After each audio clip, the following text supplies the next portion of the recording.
বহির্জাগতিক পাশবিকতা এই পৃথিবীতে জারই হয়ে গেছে। তার প্রমাণ প্রতিনিয়ত সংবাদ মাধ্যমে জানা যাচ্ছে অপরাধটা আগেও হতো, কিন্তু আজকাল যে অমানসিক নির্মম কাণ্ড কারখানা চলছে তা আর যাই হোক মানুষের পক্ষে করা সম্ভব নয়। অন্যেরা বলে পৃথিবীটা রসাতলে যাচ্ছে, কিন্তু অভিনব জানে পৃথিবীটা ওদের হয়ে যাচ্ছে। তবে আজ যে ঠিক কি হবে তা সঠিক জানে না অভিনব। পেরিয়াম্মা শুধু বলেছে তাকে কাছাকাছি থাকতে, তার বেশি কিছু নয়। অভিনব আজ সকালেই এখানে এসেছে। কয়েক বছর আগে এই জঙ্গলের মধ্যে বাংলোটা তৈরি করেছিল সে, নিজের জন্য অবশ্য নয়।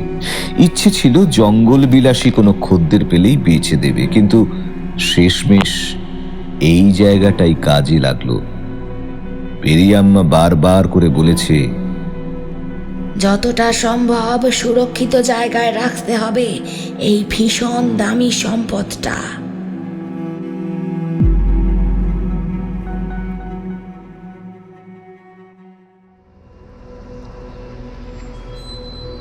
নমস্কার, আমরা গপ্পজুজু।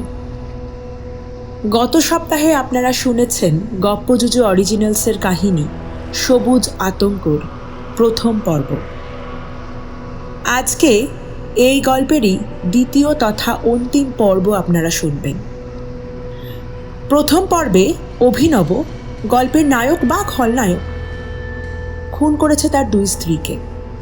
শুধু তাই নয়, এই দুই স্ত্রী গর্ভে ধারণ করেছিল অভিনবরই সন্তান। কি অদ্ভুত, তাই না? কিন্তু কেন? এই খুনের কি কিনারা সম্ভব, নাকি এভাবে হতেই থাকবে একের পর এক ভ্রূণ হত্যা? চলুন শুনে নিই তিনি তার কলমের সবুজ আতঙ্ক গল্পের শেষ পর্ব।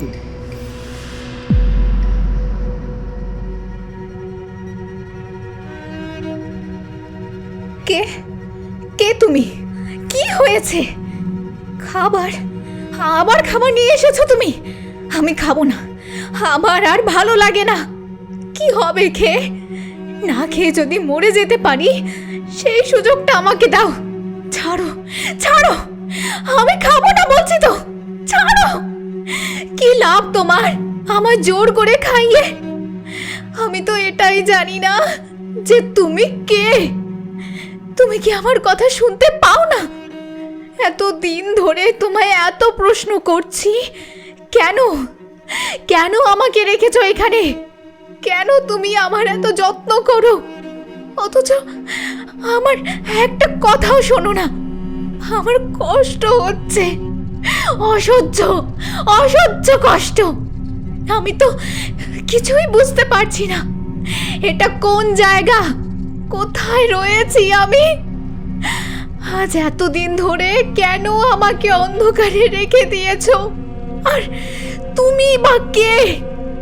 নিয়ম করে 4 বেলা তুমি আমায় নিজের হাতে খাওয়াচ্ছ।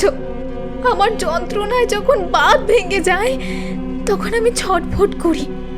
তুমি এসে ঠান্ডা হাত বুলিয়ে দাও আমার গায়ে। আমি বুঝতে পারি, দেখতে না পেলেও আমি বুঝতে পারি তুমি তুমি আমায় ভালোবাসো। তাহলে তাহলে কেন আমার একটাও প্রশ্নের উত্তর দাও না তুমি? আচ্ছা আচ্ছা, তুমি কি কোনো মেয়ে? তোমার হাতের ছোঁয়া ছাড়া আর তো কিছুই আমি জানি না তোমার ব্যাপারে, তাই জিজ্ঞেস করছি। জানি তুমি বলবে না, কিন্তু আমার মনে হয় তুমিও মেয়ে। যদি তাই হও তাহলে তুমি কেন আমার যন্ত্রণাটা বুঝতে পারো না? একটা মেয়ে হয়ে আর একটা মেয়ের কষ্ট তো তোমার বোঝা উচিত। ছাড়ো, আমি খাবো না, সরে যাও। এতবার বলছি, এইটুকু কথা তো অন্তত শোনো। কিন্তু না, মৃত্তিকার একটা কথাও শোনে না সে। যাকে আজ প্রায় 9 মাস হলো মৃত্তিকা কেবল অনুভব করতে পারে, কিন্তু তাকে সে চেনে না। কারণ এই পুরো সময় ধরে মৃত্তিকার দুটো চোখ কেউ শক্ত কোনো একটা আড়াল দিয়ে বেঁধে রেখেছে। ওর পা আর হাত দুটো বাঁধাই থাকে সারাদিন। শুধু স্নান খাওয়ার সময় প্রয়োজন মতো বাঁধন খোলা হয়। এই কাজ এই উপস্থিতিটাই করে। যে এখন হয়তো বা শুনছে বা শুনছে না, কোনো এক অবস্থায় দাঁড়িয়ে অভ্যস্ত হাতেই অন্তঃসত্ত্বা মৃত্তিকাকে যত্ন করে খাওয়াচ্ছে। সেই প্রথম থেকেই এমনই চলে আসছে। মৃত্তিকা শুরু থেকেই খেতে চায়নি, কিন্তু খেতে হয়েছে ওকে। মৃত্তিকা পাগল হয়ে যায়নি এখনো কেন? সেটাই তার কাছে একটা সবচেয়ে বড় প্রশ্ন। আচ্ছা, মানুষ ঠিক কখন পাগল হয়? যখন যুক্তি তর্ক দিয়ে বিচার করে কোনো একটা ব্যাপারে নিষ্পত্তি করতে পারে না, তখনই কি সুস্থ মানুষের সুস্থ মাথাটা অসুস্থ হয়ে পড়ে? আর তখনই কি সেই মানুষটা পাগল হয়ে যায়? হয়তো তাই। কিন্তু যদি তাই হয়, তাহলে তো মৃত্তিকার এতদিনে পাগল হয়ে যাওয়ারই কথা। আজ 9টা মাস হলো সে এইভাবে বন্দি দশায় জীবন কাটাচ্ছে, অথচ জীবনের এই পর্বটা শুরু হওয়ার আগের দিন পর্যন্ত সে টের পায়নি কিছুই। আর যখন টের পেয়েছে, তখন থেকেই সে ব্যাকুল এই একটাই প্রশ্নের উত্তর খোঁজে যে এসব কি হচ্ছে ওর সাথে, কেন কেন আর কি করে হচ্ছে তার সাথে। হাজার বাধা দেওয়া সত্ত্বেও নিয়ম মতো খাবার খাইয়ে জল খাওয়ানো শেষ করল সে। তারপর শুইয়ে দিল তাকে নরম বিছানাটার উপর। খাওয়ার সময় পায়ের বাঁধন খোলা হয় না, কেবল হাতের টুকুই খোলা হয়। যদিও খোলা হাতে মৃত্তিকা নিজে খাবার তুলে খেতে চায় না বলে তাকেই খাওয়ানোর কাজটা করতে হয়। তবুও হুকুম যেহেতু আছে, তাই এই সময়টা মেয়েটার হাত দুটো শিকলের বাইরে নিয়ে আসে সেই উপস্থিতিটা। কিছুক্ষণের জন্য হলেও রক্ত মাংসের হাত দুটো একটু স্বাভাবিক হওয়ার সুযোগ করে দেয় সে। এমনিতেই মৃত্তিকার যত্নের কোনো ত্রুটি রাখেনি তার স্বামী। সন্তান সম্ভবা অবস্থায় সে এমন খাওয়া পড়া পাচ্ছে, এমনি আদরে রয়েছে যেমন দেশের 99% সন্তান সম্ভবা মায়েরা কল্পনাও করতে পারে না। কিন্তু মৃত্তিকা তার চেয়েও আরো অনেক অনেক গুণ বেশি আর একটা জিনিস পাচ্ছে, সেটা হলো ভয়। যবে থেকে তার বন্দি দশা আরম্ভ হয়েছে, তবে থেকেই দিনের একটা বিশেষ সময়ে সে প্রচণ্ড ভয় পায়। কি সব যেন শুনতে পায় সে, কিন্তু বুঝতে পারে না। কি করেই বা পারবে? সেগুলো তো কথা নয়, কথার মতো কিছু একটা।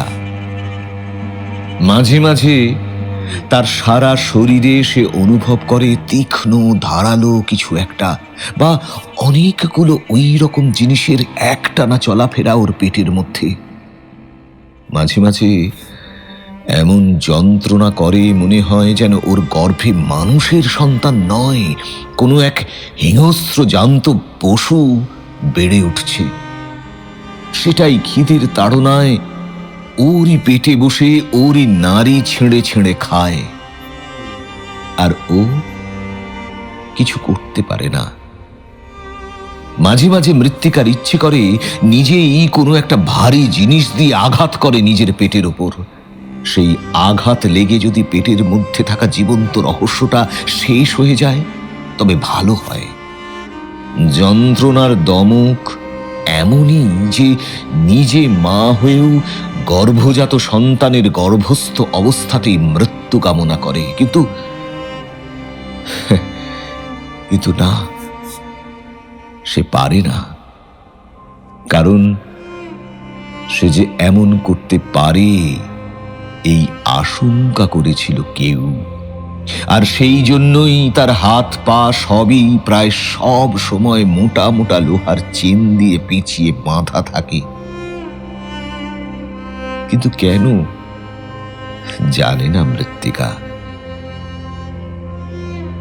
খবরের কাগজ খুললেই সুস্থ হৃদযন্ত্র উত্তেজনায় থমকে দাঁড়িয়ে পড়তে চায়। এমন খবর পড়েও যদি মানুষের হার্ট অ্যাটাক না হয়, তবে আর কি এমন ভয়াবহ দুঃসংবাদ আছে যা মানুষের হার্ট ফেল করে দিতে পারে? মানুষ যে এমন হয়, কখনো হতে পারে, এই ধারণাটাই তো মানুষের পক্ষে করা অসম্ভব। দলবদ্ধভাবে কোনো একজনকে খুন করেছে কারা, আর তারপর রীতিমতো পৈশাচিক প্রক্রিয়ায় মৃতদেহ লোপাট করে দিয়েছে।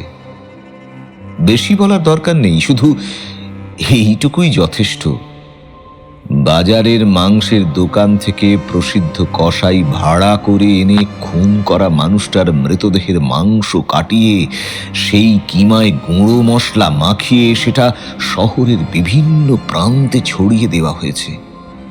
অপরাধ, অপরাধ, কিন্তু শুধুই কি তাই?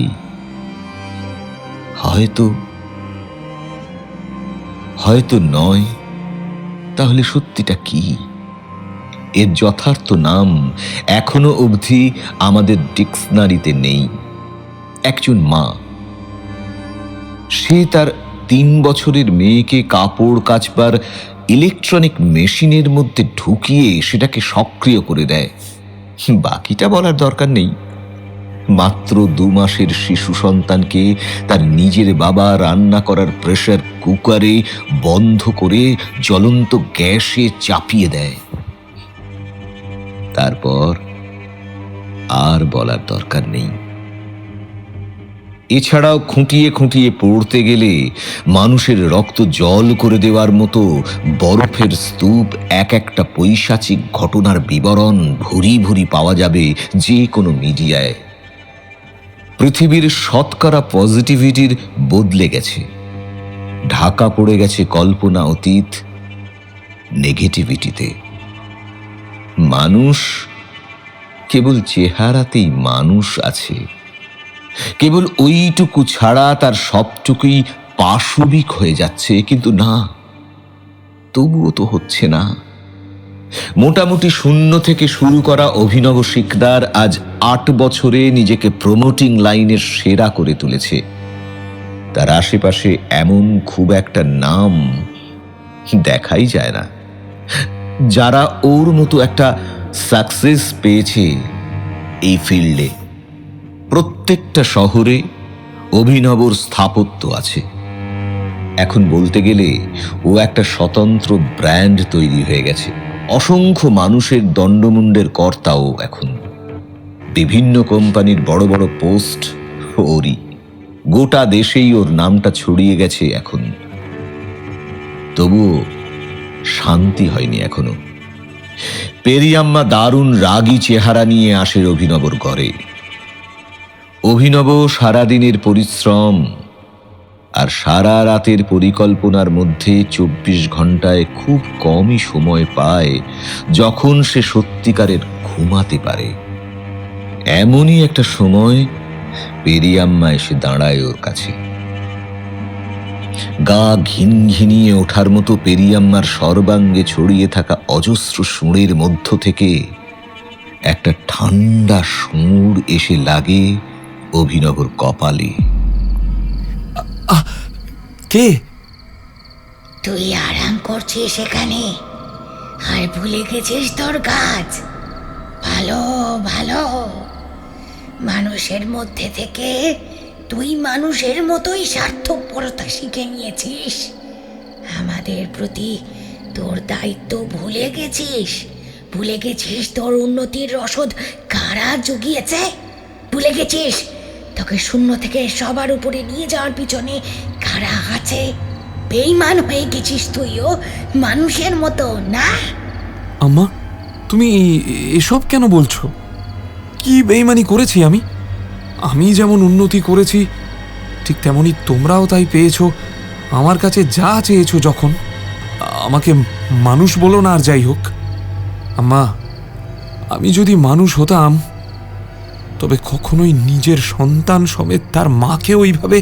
থাক থাক, নিজের এগিয়ে চলার আনন্দে তুই লক্ষ্যই করিসনি যে কখন সময় হয়ে এসেছে। কিসের সময়? 5 বছর তো এখনো কাটেনি। তাহলে সময় হয়ে এসেছে তার আসার, তাকে আনতে হবে তো। কে? কাকে আনার কথা বলছো? আর তাকে আমি আনবো? কিন্তু কি করে?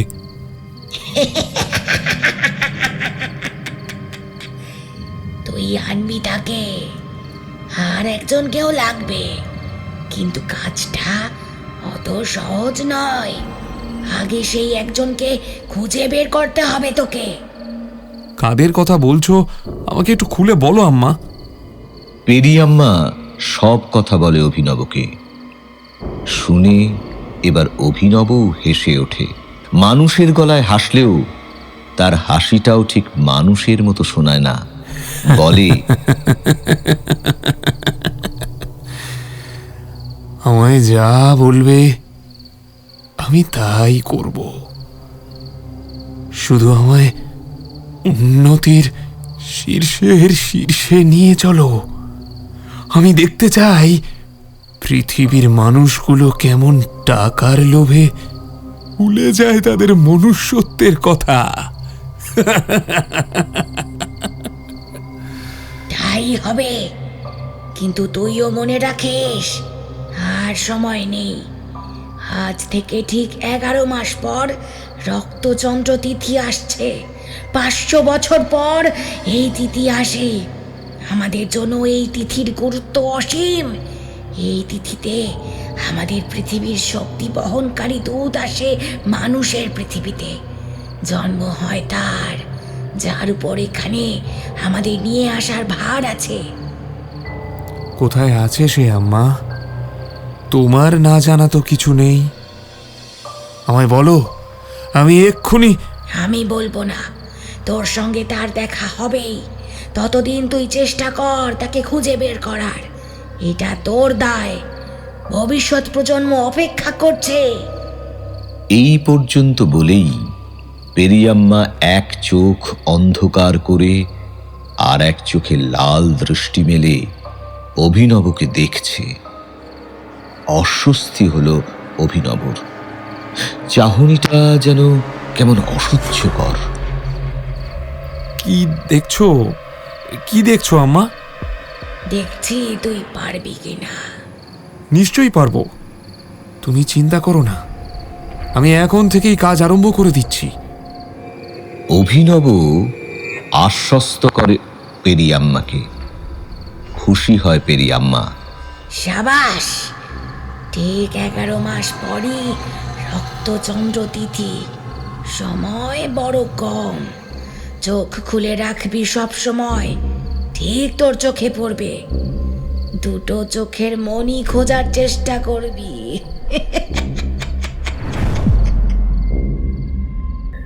রহস্যময় কৌতুকের হাসি হেসে সে চলে যায়। কিন্তু অভিনব আর স্থির হয়ে বসতে পারে না। মাঝরাতেই বেরিয়ে পড়ে গাড়ি নিয়ে রাস্তায়। সেও জানে এইভাবে এলোমেলো ঘোরাঘুরি করে কিছুই হবে না। সে গন্তব্য জানে, কিন্তু সেখানে পৌঁছনোর পথ চেনে না। তাই অন্ধকারেই হাতড়াতে হবে তাকে। তা হোক, তবুও অভিনব চেষ্টা চালিয়ে যাবে। এই করতে করতে প্রায় 15টা দিন কেটে গেল। অভিনবকে নিজের কাজের স্বার্থে শহর থেকে শহরান্তরে ঘুরে বেড়াতে হয়। তা সে বেড়াচ্ছেও। কিন্তু মনে মনে নিজের কাজও জারি রেখেছে সমানে। সে যেখানেই যাক না কেন, ফর্মাল কাজের বাইরে তার চোখ দুটো সব সময় খুঁজছে কাউকে। বিশেষত অচেনা মহিলা দেখতে পেলেই সে সতর্ক হয়ে খুঁটিয়ে খুঁটিয়ে দেখে তাকে। কিন্তু না, ঠিকই বলেছিল পেরিয়াম্মা, ব্যাপারটা মোটেই সহজ নয়। পেরিয়াম্মার বলে যাওয়া বিশেষ লক্ষণটা কারোর মধ্যেই দেখতে পায় না অভিনব। এই করতে করতে অভিনবর টিম রীতিমতো সরকারি কাজে জেলা ঝাড়গ্রামে এলো সেবার, ট্যুরিস্ট কমপ্লেক্স তৈরি করার জন্য। সরকারি দায়ভারপ্রাপ্ত শিকদার গ্রুপ অফ কোম্পানি এসেছে এই তল্লাটে। সব দিক বিশেষ করে দেখে শুনে তবেই কাজ আরম্ভ হবে। সেই দিন মোটামুটি দেখাদেখির কাজ শেষ হয়ে গেছে। গোটা টিম নিয়ে অভিনব ফিরেই আসছে। এমন সময় হাতিবাড়ি জঙ্গলের কাছাকাছি একজনকে দেখতে পেল অভিনব। আঞ্চলিক এক যুবতী জঙ্গলের বাইরে বেরিয়ে আসছে সে। মাথায় ঝোড়া ভর্তি শুকনো কাঠের টুকরো আর শালপাতা। শহর থেকে আসা লোকজনদের দেখে মেয়েটা জড়সড় হয়ে গেল প্রথমেই। তারপর খুব সাবধানে গাড়িটাকে পাশ কাটিয়ে চলে যাচ্ছিল। অভিনবর এক কর্মচারী মেয়েটার শরীরের দিকে কুৎসিত এক ঝলক দৃষ্টি দিয়ে আর একজনকে বলে, এত কড়াকড়ি, তবুও চোরাইকাঠ বাজারে ঠিকই বিক্রি হচ্ছে। এই এদের মতো মানুষেরাই বেআইনি কাজকর্ম জারি রেখেছে এখনো। আসলে ওদের কোনো দোষ নেই, চোরাই ব্যবসা করা এদের পেশা। কথাটা শুনে মেয়েটা বুঝতে পারে কথার মানে। এতক্ষণ সে মাথা নিচু করে চলে যাচ্ছিল, কিন্তু এইবার এই দাঁড়াও দাঁড়াও, কি বলছো কি বলছো? ড্রাইভার বাধ্য হয়ে ব্রেক কষে গাড়িটা থামায়। সোজা এসে গাড়ির জানালার কাছে গলা উঁচিয়ে দু চার কথা বলে। চুরি কে না করে, তোমরা করো না? কেউ ধরতে পারে না তাই তোমরা সাধু। আর হাতের সুর, সাপের বিষ, এই সব কিছুর মধ্যে আমাদের রুজি রুটি খুঁজে আনতে হয়। আমাদের পেশা বেআইনিও নয়। তবে রে, এ শালির তো দেখছি মুখে বহুত বড় বড় বাত। আমাদের চোর বলছে, এত বড় সাহস! জন্মে ঠিক আছে কি নেই তার ঠিক নেই, অথচ মুখে এত বড় বড় কথা। খবরদার, একটাও বাজে কথা বলবে না। তুমি বুঝি বেজন্মা, তাই সবাইকে তেমন ভাবো। কি বলি? দাও না, তোকে আমি দেখাচ্ছি। আরে কি বলছো বিকাশদা, ছাড়ো ছাড়ো, অত ঝঞ্ঝাটে যেতে হবে না। দাঁড়া দাঁড়া, বহুত বড় বড় কথা বলছে, ওকে একটা শিক্ষা না দিলে হবে না। বলে রগচটা বিশাখ গাড়ির দরজা খুলে বেরিয়ে যেতে চায়। ওদিকে মেয়েটাও মাথা থেকে ঝুড়ি নামিয়ে হাতে একটা চেলা কাঠ তুলে পজিশন নিয়ে দাঁড়িয়ে পড়েছে। বলছে, হ্যাঁ তো এসো না, চেলা কাঠের ঘা মেরে মাথা যদি দুভাগ করে না দিয়েছি তবে আমিও। এমনিতে অভিনব বিশাখচন্দ্রকে খুব একটা পছন্দ করে না, তবে ছেলেটার মাটির সম্বন্ধে অসীম জ্ঞান। আর সব দিক থেকে ঠিকঠাক একটা স্থাপত্য তৈরি করতে হলে তার ভিতটা মানে মাটিটা 100 ভাগ ঠিক না হলে হবে না। তাই মাথা গরম ইচ্ছা করে অশান্তি বাঁধানো এই বিশাখকে টিমে রেখেছে অভিনব। কিন্তু এখানে তারা একটা কাজে এসেছে, শুধু শুধু ঝামেলা তৈরি করতে চায় না অভিনব। অভিনব বাদে গাড়ির সবাই গাড়িটা ফাঁকা করে দিয়ে বিশাখকে থামাতে নেমে গেছে। অভিনব বস হলেও সেও অ্যাটিটিউড ধরে না রেখে নেমে এলো সোজা। এই ঝামেলায় লোকাল লোকজন যদি তাদের উপর ক্ষেপে যায়, তাহলে সব কিছুর ফলটা শিকদার গ্রুপ অফ কোম্পানির জন্য রেপুটেশনে খারাপ আসবে। আর শোন না, শোনো বিশাখ, তুমি অত মাথা গরম করো না। আর দেখ না কি বলছে। আরে তাতে কি যায় আসে? চলো চলো প্লিজ। না না না না, আরে আরে চলো চলো। আমি আমি ওকে অন্তত অন্তত চোর না মেরে কিছুতেই ছাড়বো না। আমার জন্ম ধরে কথা বলছে। বেশ করেছি। তুমি বলনি, চোর বলেছ, বেজন্মা বলেছ। কাঠ কাটার হাত আমাদের, চর আমিও মারতে পারি। আশ্চর্য, এতগুলো ছেলের মধ্যে দাঁড়িয়ে একা মেয়ে হলেও মেয়েটার কোনো ভয় ডর নেই। আশপাশে অনেক লোকজন জুটে গেছে ততক্ষণে, কিন্তু তারা মজা দেখছে। শহর থেকে আসা বড় মানুষদের ঘাঁটাতে চায় না কেউ। আর এই মেয়েটাকেও সবাই যে খুব একটা সুনজরে দেখে তা নয়, কারণ তার বাবা নেই। কাকার সংসারে মা মেয়ে থাকে। এলাকায় জানাজানি আছে এই মেয়ের মা আর তার মরা বাপের ভাই দুজনের মধ্যে একটা অবৈধ সম্পর্ক আছে। এই সব কারণে সবাই তাদের একটু এড়িয়ে এড়িয়ে চলে। মেয়েটাও ঠোঁট কাটা, যে কথাটা মনে আসে মুখে সেটা বলে দেয়। এই জন্য এখনো অবধি কেউ তাকে বিয়েও করেনি। কিন্তু তাই বলে যে তার দিকে নজর নেই কারোর, এমন নয়। অনেকটা কুচক্রীদের বাঁকা নজর নিয়েই বিশাখ দেখছে তাকে এখন। মুখে সে যতই কথা বলুক, চোখটা যে তার খারাপ ভাবে চাইছে মেয়েটার দিকে, সেটা বুঝতে পেরেছে মেয়েটা। সেও বড় বড় চোখে বিশাখের দিকে তাকিয়ে সমানে মুখ চালিয়ে যাচ্ছে। এই টেরা বেঁকা দৃষ্টি বিনিময়ের মধ্যে হঠাৎই পড়ল অন্য দুটো চোখ। অভিনবর সারাটা শরীর যেন ইলেকট্রিক শক খেল, কিন্তু সে বয়ে গেল না। ঠান্ডা মাথায় ম্যানেজ করলো ব্যাপারটা। এসব মেয়েদের না আমি খুব ভালোভাবে শায়েস্তা করতে জানি। আচ্ছা ঠিক আছে, তুমি যাও। এই তোমরা নিয়ে যাও ওকে, যাও গাড়িতে গিয়ে বসো। চলো বিকাশদা, চলো চলো। না না না না না, আমার একদম এই সব ভালো লাগে না। চল না, মাথা ঠান্ডা কর, মাথা ঠান্ডা কর। এত কথা বলছেন, তুই চল, চল বলছি। সবাই চলে গেল, একা সেই মেয়েটা আর অভিনব। মেয়েটা খানিকক্ষণ দাঁড়িয়েছিল, তারপর একসময় ঝগড়া করার উত্তেজনায় মাথা থেকে নামিয়ে রাখা ঝোড়াটাকে আবার মাথায় তুলে নিয়ে হেঁটে যাওয়ার চেষ্টা করতেই, শোনো, তোমার নাম কি? বড় গাড়িটা থেকে নেমে আসা এই শান্ত মানুষটা নাম জিজ্ঞাসা করছে কেন? একে দেখে মনে হয় এতক্ষণ যারা তার সঙ্গে ঝামেলা করতে এসেছিল এ তাদের থেকেও বড় লোক, বয়সেও একটু বেশি।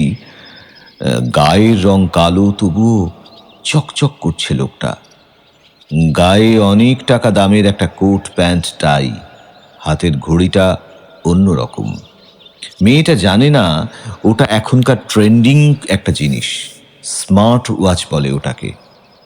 পায়ের জুতোটাও অনেক দামি মনে হচ্ছে, কিন্তু এই লোকটার চোখ দুটো, অকারণ তার সঙ্গে ঝগড়া বাঁধিয়ে তাকে মারতে আসা ওই শহরে লোকটার মতো জ্বলছে না তো, বরং এর চোখে যেন অন্য কি একটা খেলা করছে।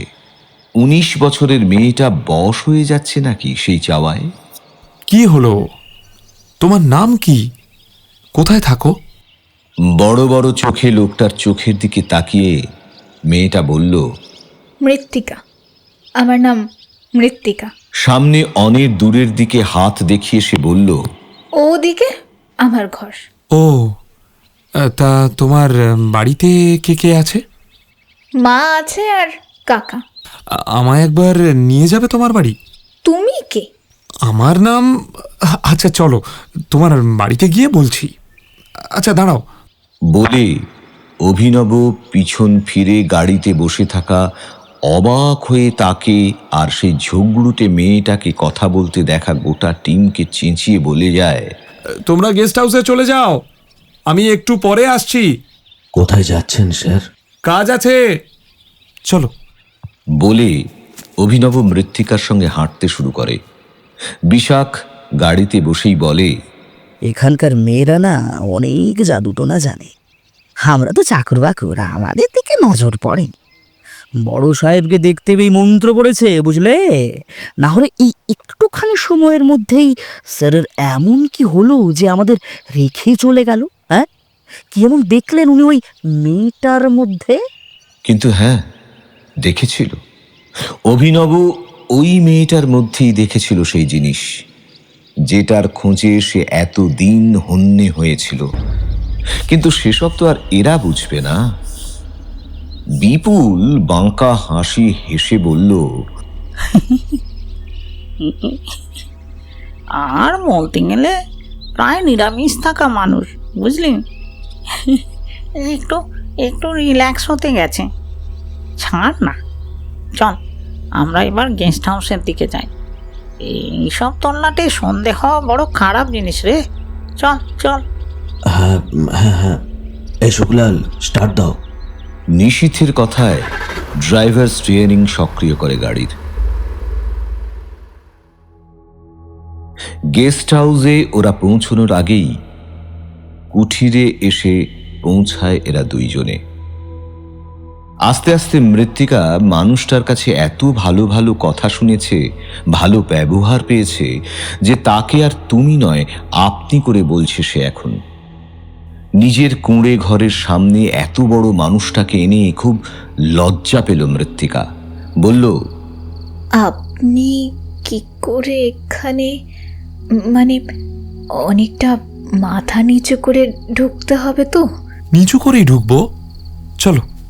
অভিনবর তখন অবস্থাটা এমন, মাথা নিচু করে কুঁড়ে ঘরে ঢোকা কেন? ওকে যদি কেউ বলে হামাগুড়ি দিয়ে সুড়ঙ্গে ঢুকতে, ও তাতেও রাজি। চৌঘাটে পৌঁছাতেই ভেতর থেকে বাংলা তরলের গন্ধ নাকে এসে লাগলো অভিনবর। লজ্জা পেয়েছে মৃত্তিকাও। মা, ও মা! ঘরের এক কোণে মাটিতেই বিছানা পাতা, তার মাথার কাছে একটা লম্ফ জ্বলছে। চাঁদ তখনও ওঠেনি, নয়তো তার আলো এসে ঘরে ঢুকতে পারে অবাধে। নাক ডাকিয়ে ঘুমোচ্ছে একটা চিমড়ে চেহারার লোক, তার মুখটা হাঁ করে খোলা, সেখান থেকেই দুর্গন্ধটা বেরিয়ে আসছে। মা বোধহয় নেই, বাইরে গেছে কোথাও। ওটাকে আমার কাকা। ঘরে একটাই বিছানা দেখে অভিনব বুঝতে পারল গাটা কি অল্প একটু ঘিন ঘিন করে উঠল হয়তো, কিন্তু তাতে পাত্তা দিল না বেশি। তোমার মা কখন আসবে? বলতে না বলতেই, কে রে? ও কাকে এনেছিস সাথে? বদনামের কপাল। চিরকাল 5 জনের খারাপ কথা শুনিছি, আর এখন এই মেয়েটাও। হা ভগবান, লোক ঢুকিয়ে আনছে ঘরে। 40 কি 42 বছরের এক মহিলা, আঁটো শাড়ি পরা, মাথার উপর ঠিক মাঝখানটায় সব চুল পাকিয়ে গোছা বাঁধা। দেখে বোঝা যায় এককালে রূপের অভাব ছিল না, কিন্তু এখন চাপা পড়ে গেছে সেই সব। মা, এই শহরের বাবু কথা বলবে তোমার সাথে। তুমি কোথায় গিয়েছিলে? পিন্ডিস জোগাড় করতি। বুড়ো কাঠুরের গোলায় কাঠ দিয়ে এসেছিলুম আগের দিন, তার দামটা আনতে গেছিলুম। তা হ্যাঁ বাবু, কি কথা বলবে তুমি আমার সঙ্গে বলো তো? মানুষ তো ঘুমোচ্ছে, উঠে যদি দেখে ঘরে পরপুরুষ ঢুকেছে, আমাদের ছাড়বে না, দুটিকেই চেলা কাঠ পেটা করবে। মুখপুরি মেয়েটা তো আর কাউকে ভয় পেলে না, কিন্তু আমি ভয় করি। এই বয়সে আর মার খেতে চাইনি বাবু। অভিনব দেখল কথাটা মিথ্যে নয় বোধহয়। মা মেয়ে দুজনের যতটা দেখা যায় ততটা গায়ে কালশিটে আছে। ওই চিমড়ে লোকটা তাহলে? আমি তোমার মেয়েকে বিয়ে করতে চাই মাসি। শহরে থাকি আমি, এখানে কাজ নিয়ে এসেছিলাম।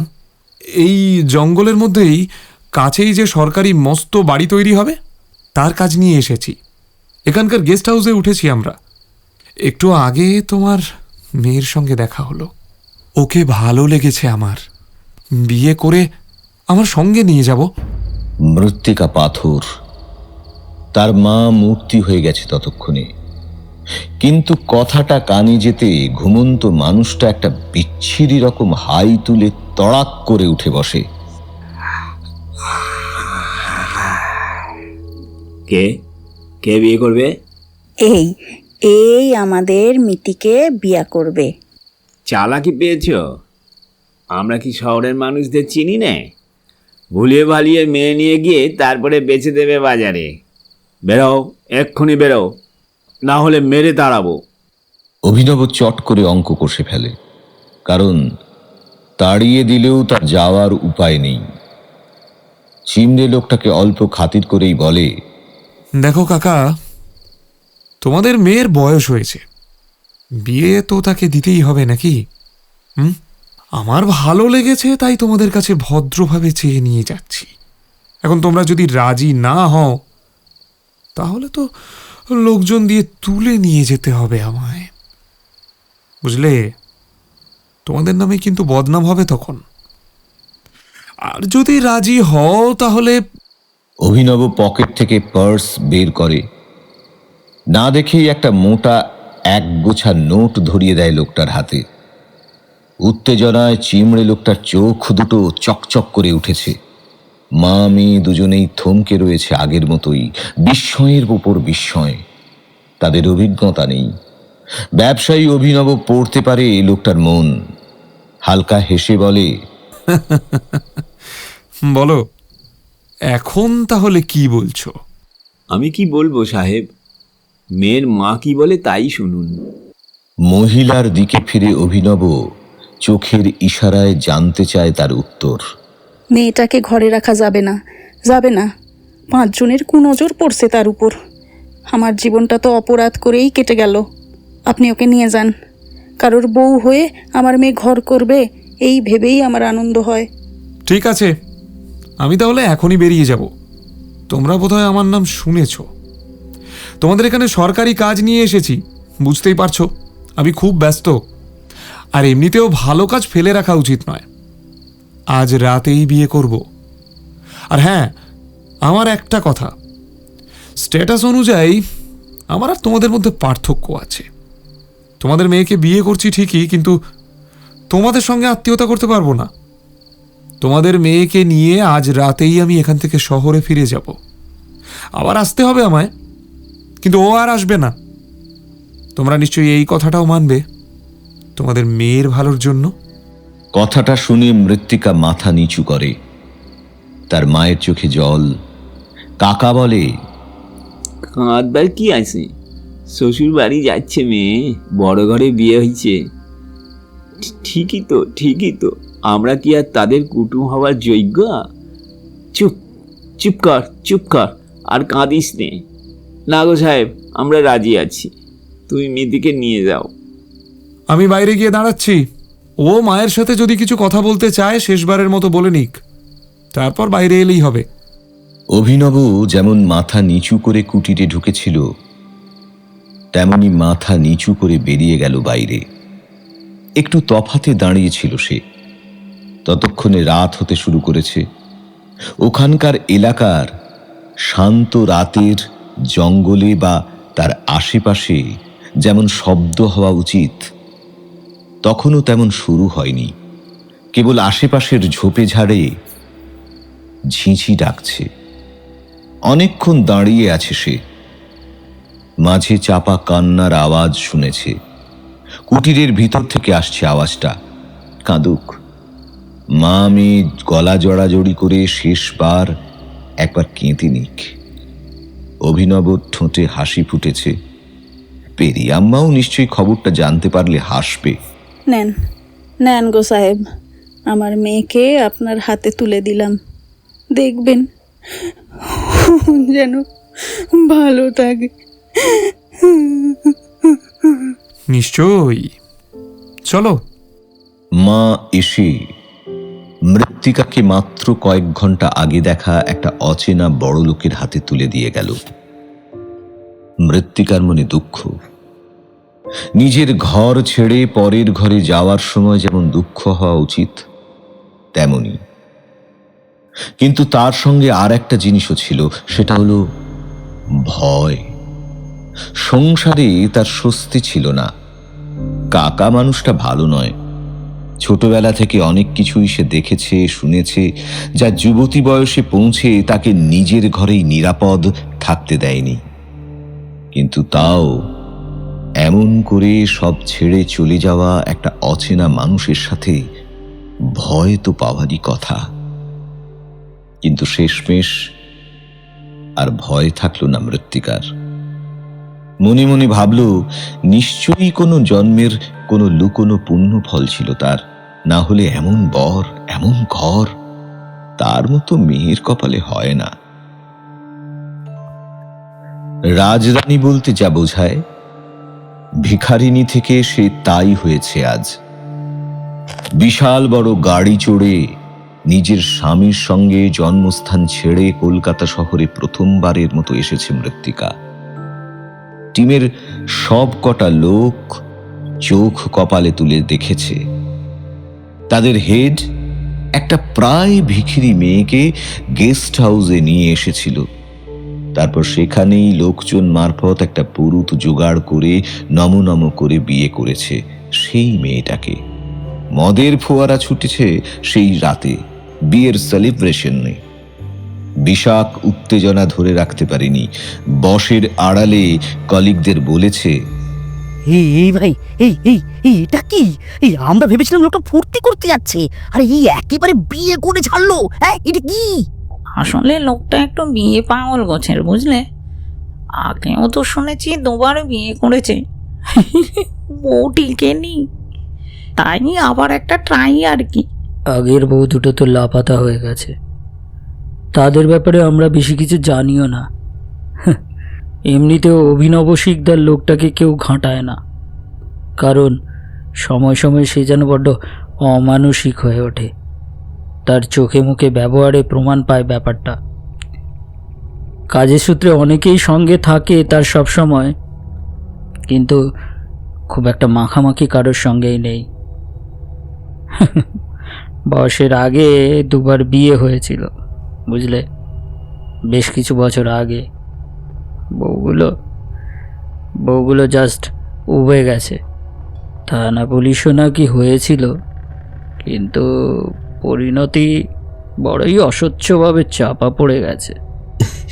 দেখো, বারবার তিনবার, এই বউটা হয়তো ভালো হবে। হলেই ভালো। ফুট কেটে বলে বিশাখ। যাই হোক, মৃত্তিকার জীবনের স্বর্ণযুগ শুরু হলো যেন। কলকাতায় একটা প্রাসাদের মতো বাড়িতে সে থাকে।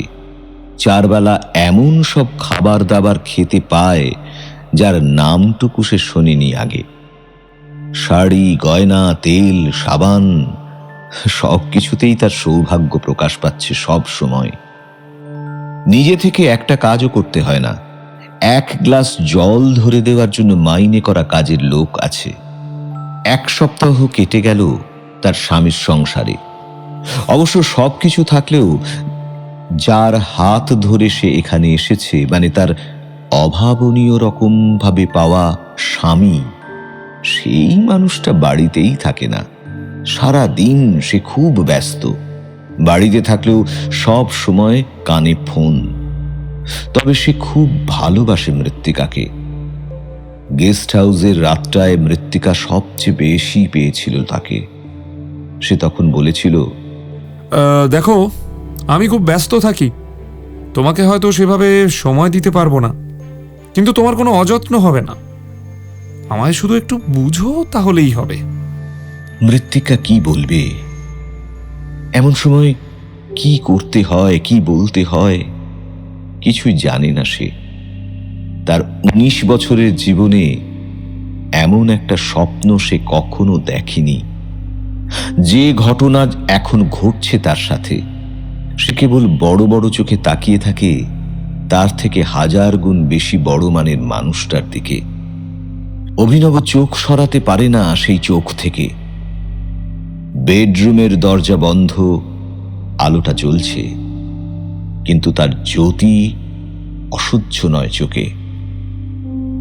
বাইরে এখনো হুল্লোড় চলছে, সারা রাত চলবে।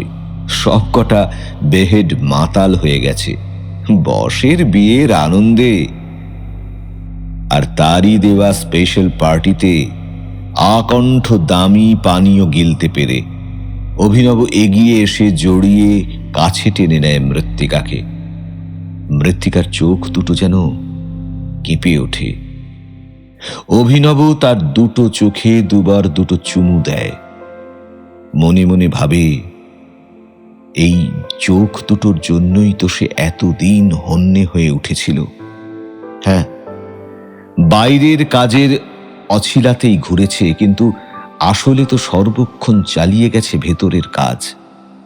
পেরিয়াম্মা বলেছিল, এই দুটো চোখ যার আছে তার সঙ্গে খুব তাড়াতাড়ি দেখা হতেই হবে। সময় নেই, সময় নেই, সামনেই রক্তচন্দ্র তিথি। যাক, অবশেষে খুব দেরি হওয়ার আগেই চোখ দুটোর সন্ধান পেয়েছে অভিনব। মনে মনে ধন্যবাদ জানায় সে বিশাখকে। গবে ঠাম্ভার ছেলেটা শুধু শুধু ঝামেলা না পাকালে অভিনব দেখতেই পেত না। সে তো কারুর ব্যাপারে সেরকম মাথা ঘামায় না। বিশাখ ঝামেলা করেই থাকে সব সময়, আজও করছিল। বাড়াবাড়ি হতে দেখে সে নেমে এসেছিল গাড়ি থেকে ব্যাপারটা মিটিয়ে নেওয়ার জন্য। কিন্তু ভাগ্যিস সে নেমেছিল। এই মেয়েটা রাগী দৃষ্টিতে বিশাখকে দেখছিল, আর অভিনব সেই সুযোগেই দেখতে পেল তার চোখ দুটো। ঠিক ঠিক অস্বাভাবিক আদলে তৈরি দুটো চোখ, আর 5টা মেয়ের মতোই কালো পাতায় ঢাকা। সাদা জমির বুকে বড় বড় দুটো তারা, কিন্তু তাদের রং গোল গোল চোখের তারা দুটোর রং কালো নয়, মেটে রঙের দুটো চোখের মণি। হার্টবিট বেড়ে গিয়েছিল অভিনবর। তখনই ঠিক করে নিয়েছিল যেভাবেই হোক এই মেয়েকে সে এখান থেকে নিয়ে যাবেই। তারপর অবশ্য সবটাই হয়েছে। টাকায় যদি না হতো তাহলে, যাই হোক, সেসব আর ভাববার দরকার নেই। পেরিয়াম্মার দেখানো সংকেত বুঝতে পেরেছে অভিনব। এই মেয়েটাই এখন তার সাপের মাথার মণির মতো। মৃত্তিকা কিছুই বোঝেনি সেই রাতে। 1 মাস পর বুঝতে পেরেছে সৌভাগ্য তার ভাগ্যে উথলে পড়েছে। অভিনবর কানে খবর যাওয়ার সঙ্গে সঙ্গে সে সব কাজ ফেলে মাঝ দুপুরবেলা ছুটে আসে বাড়িতে। মৃত্তিকাকে মাথায় তুলে নাচায়নি সে ঠিকই, কিন্তু দারুণ সোহাগে ভরিয়ে দিয়েছে। সারাটা দিন কেটে গেছে যেন উৎসবের মতো। অবশ্যই সে আর অভিনব ছাড়া সেই উদযাপনে আর কেউ ছিল না। অভিনবই কাউকে ডাকেনি, বলেছিল উইকেন্ডে একটা বড় পার্টি দেব। দিনের শেষে রাত আসে। মৃত্তিকা ঘুমিয়ে পড়ে এক সময়, আর সেই ঘুমের মধ্যেই জীবনের সব সৌভাগ্য কে জানে কোন মন্ত্রে চরম দুর্ভাগ্য হয়ে নেমে আসে ওর ওপর। স্বামীর কোলে মাথা রেখে ঘুমিয়ে পড়া সদ্য সন্তান সম্ভাবনা হওয়া মৃত্তিকা যখন জাগে তখন অনেক কিছু বদলে গেছে। সবচেয়ে বড় কথা, তার চোখ, হাত, পা সবকিছুই বেঁধে রেখেছে কেউ। সে একটা বিছানায় শুয়ে আছে, কিন্তু আশেপাশে আর কেউ নেই। কোনো শব্দ নেই সেখানে, কোনো গন্ধ নয়, 1 ফোঁটা বাতাসও নয়। তবে ঘরটা ঠান্ডা। মেশিনপত্র মৃত্তিকা চেনে না। সে জানে না বদ্ধ ঘরের ভেতর সহ্যসই টেম্পারেচারে এসি চলছে। খুব অবাক হয়েছে সে। এমন হলো কি করে? সে এখন কোথায়? বারবার অভিনবকে ডাকে। শুনছো? কোথায় তুমি? আমাকে এইভাবে রেখেছো কেন? আমার খুব ভয় করছে। শুনতে পাচ্ছ? সাড়া নেই, কেউ কোথাও নেই, বা হয়তো আছে, জানে না মৃত্তিকা। কিন্তু ওরা দুজন সব জানে। বছরের পর বছর ধরে ছায়ার মতো ওরা ঘুরছে অভিনবর সঙ্গে। সব জানে, সব বোঝে। মন্দিরা আর মোনালিসা।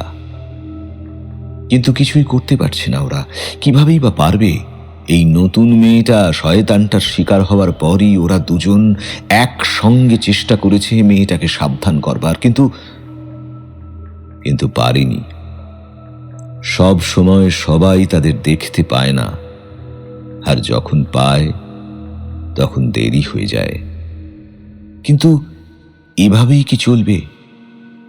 অভিনবর শেষ নেই, ওর শাস্তি হবে কবে? ওরা তো খুব আশা করেছিল কেউ একজন আসবে সমাপ্তি নিয়ে, কিন্তু কোথায়? এই মেয়েটা তো নিজেই বলি হতে চলেছে। বিপদে পড়লে মানুষ ভগবানকে ডাকে, মন্দিরারা কাকে ডাকবে? আমি আর সহ্য করতে পারছি না মন্দিরা। মোনালিসা, অস্থির হইও না, ধৈর্য ধরো। নিশ্চয়ই একটা এমন কিছু হবে, খারাপ জিততে পারে না, ভালো কিছু হবেই। তুমি শান্ত হও। মোনালিসাকে শান্ত করে। ওদিকে অশান্ত মৃত্তিকা একসময় ক্লান্ত হয়ে থেমে যায়। সে প্রতিদিন প্রতি রাত গলা ফাটিয়ে চিৎকার করে, বেঁধে রাখা হাত পা নাড়িয়ে বাঁধন খোলার চেষ্টা করে, পারে না। অসহ্য যন্ত্রণাটা যখন পেটের মধ্যে আরম্ভ হয়ে ওকে পাগল করে দেয়, তখন ও চুপ করে ঘুমিয়ে পড়ে। আজকাল সে জানে না এমন করে কেটে গেছে 9টা মাস। সেই মানুষটা ওকে এখানে রেখে গেছে কেন? কেন সে এমন করলো ওর সাথে? কত খুশি হয়েছিল বাবা হওয়ার আনন্দে, আর সেই কত কষ্ট দিচ্ছে ওকে। ওর সঙ্গে এই কষ্টটা তো সেই বাচ্চাটাও পাচ্ছে। কেন করলো এমন? মৃত্তিকা হাজার প্রশ্ন, হাজার বার নিজের মনকেই করে, কিন্তু কোনো উত্তর পায় না। আরো একটা বড় জিজ্ঞাসা তার, ওকে দেখাশোনা করে যে সে কে? সে কেন চুপ করে থাকে? সে যে হিংস্র নয়, সত্যি ভালোভাবে সে যত্ন করে মৃত্তিকার, তাহলে সে বোঝে না কেন ওর কষ্টটা? সেও কি সেই মানুষটার মতোই নির্দয়? সে আসলে কে জানতে পারে না মৃত্তিকা। বলো আম্মা, কেন ডেকেছ? আমি কি আবার কোনো ভুল করলাম? না, ভুল কেন হবে? সময় হয়েছে। রক্তচন্দ্র তিথি আগামীকাল আসছে। আমাদের শক্তি বহনকারী নতুন দূত আসছে। তুই ঠিক সময় চলে যাবি, আমাদের আসার ব্যবস্থা করবি তুই। তোর কাজে আমি খুশি। শুধু কালকের দিনটা সব কাজ ঠিক মতো মিটে গেলে তুই যা চাস তাই পাবি। অভিনব আঁচ পেয়েছে। জাতীয় থেকে সে এবার আন্তর্জাতিক স্তরে ফেমাস হতে চায়। সুযোগ এসেছে কয়েকটা, কিন্তু সক্রিয় হয়নি সেই সুযোগগুলো। নিশ্চয়ই হবে। কালকের দিনটা যাক, পেরিয়াম্মা তো আছেই। আমি সব করব আম্মা, তুমি ভরসা রাখো।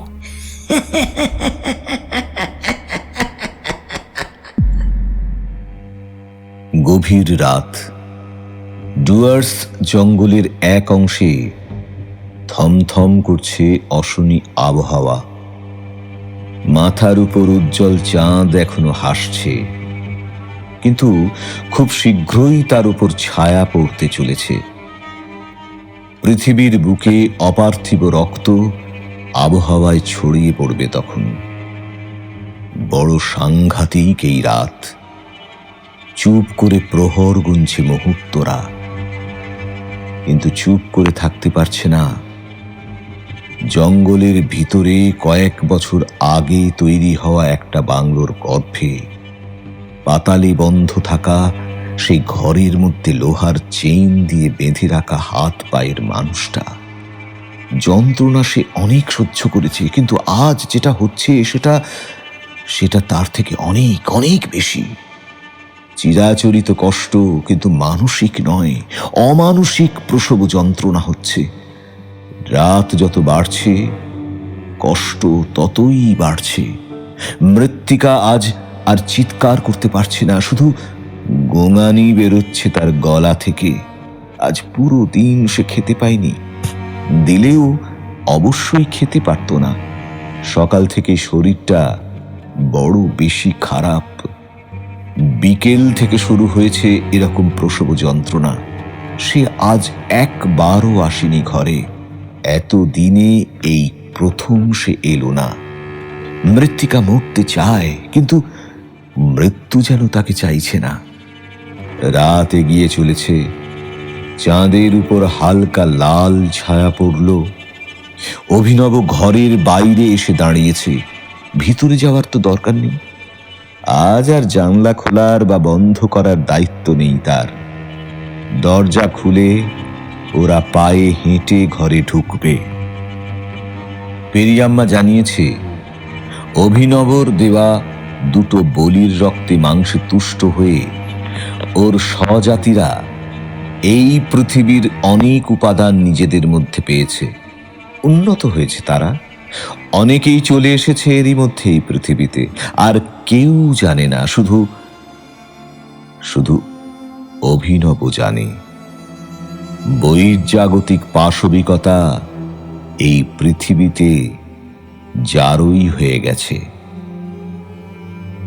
তার প্রমাণ প্রতিনিয়ত সংবাদ মাধ্যমে জানা যাচ্ছে অপরাধটা আগেও হতো, কিন্তু আজকাল যে অমানুষিক নির্মম কাণ্ড কারখানা চলছে তা আর যাই হোক মানুষের পক্ষে করা সম্ভব নয়। অন্যেরা বলে পৃথিবীটা রসাতলে যাচ্ছে, কিন্তু অভিনব জানে পৃথিবীটা ওদের হয়ে যাচ্ছে। তবে আজ যে ঠিক কি হবে তা সঠিক জানে না অভিনব। পেরিয়াম্মা শুধু বলেছে তাকে কাছাকাছি থাকতে, তার বেশি কিছু নয়। অভিনব আজ সকালেই এখানে এসেছে। কয়েক বছর আগে এই জঙ্গলের মধ্যে বাংলোটা তৈরি করেছিল সে। নিজের জন্য অবশ্য নয়, ইচ্ছে ছিল জঙ্গল বিলাসী কোনো খদ্দের পেলেই বেচে দেবে, কিন্তু শেষমেশ এই জায়গাটাই কাজে লাগলো।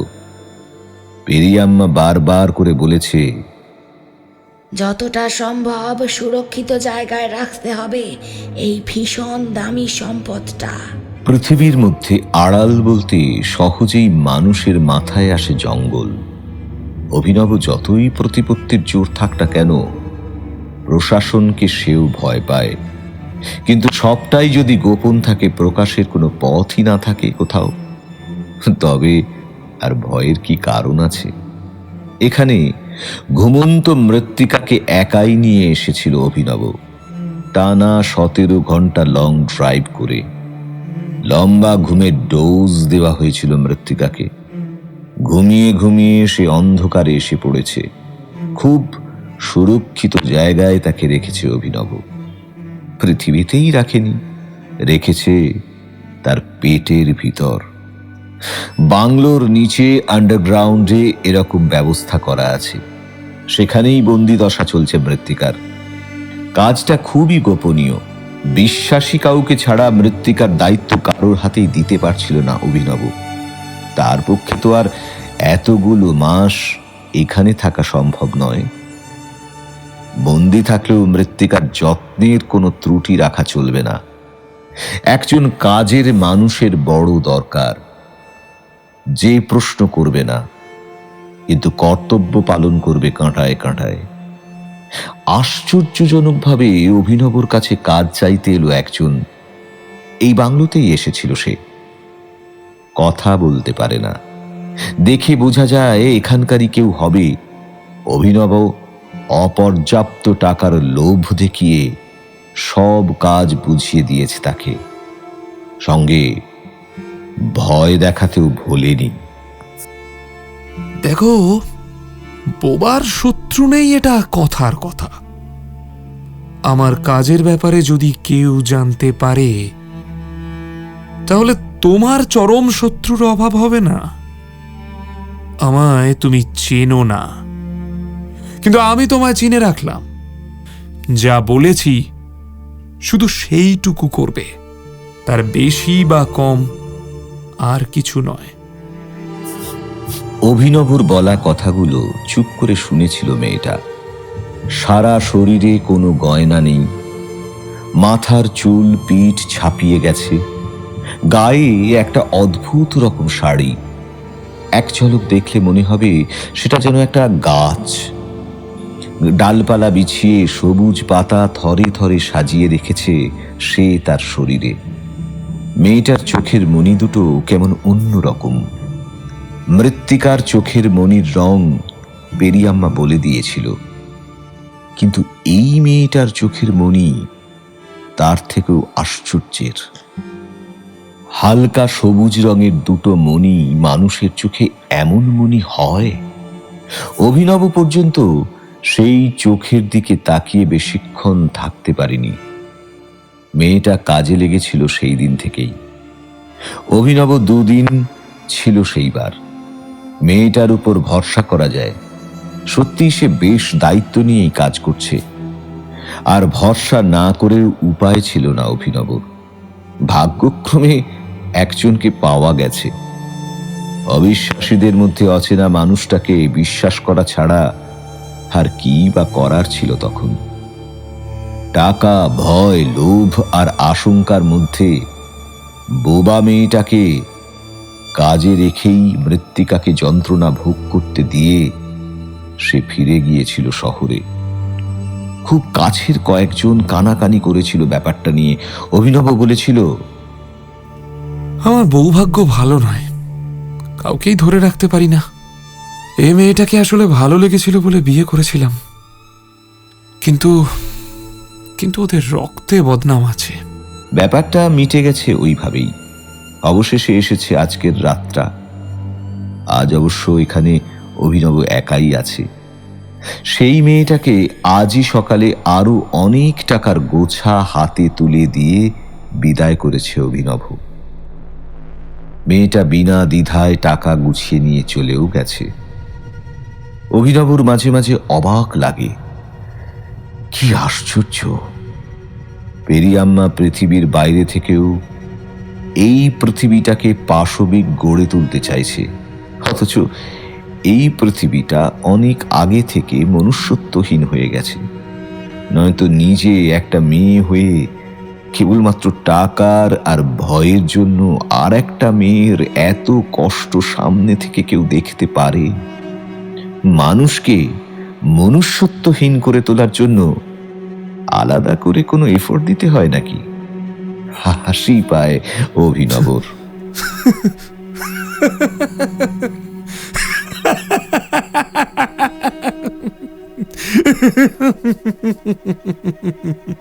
আকাশে চাঁদের গায়ে লাল রংটা গাঢ় হচ্ছে।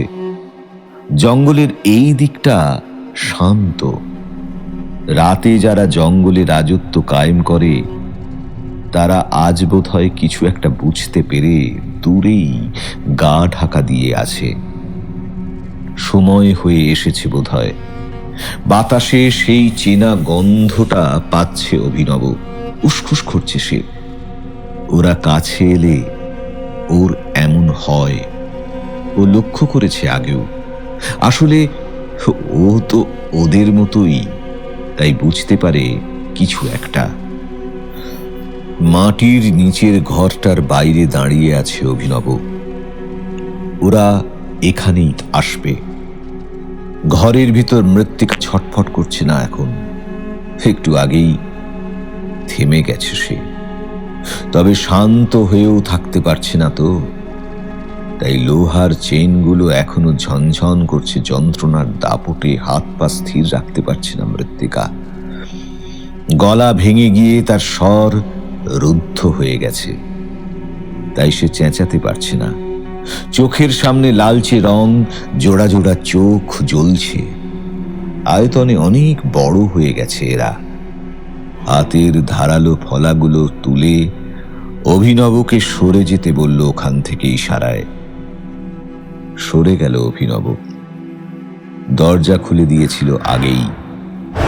ঘরের ভিতরে পা বাড়ালো একজন, আর তখনই ছিটকে সরে এলো পিছন দিকে। কি হলো? কিছু কি সমস্যা? জিজ্ঞেস করলো অভিনব। ওরা কথা বলতে পারে না, কিন্তু ওদেরও একটা ভাষা আছে যে ঢুকতে চেয়েও পারেনি।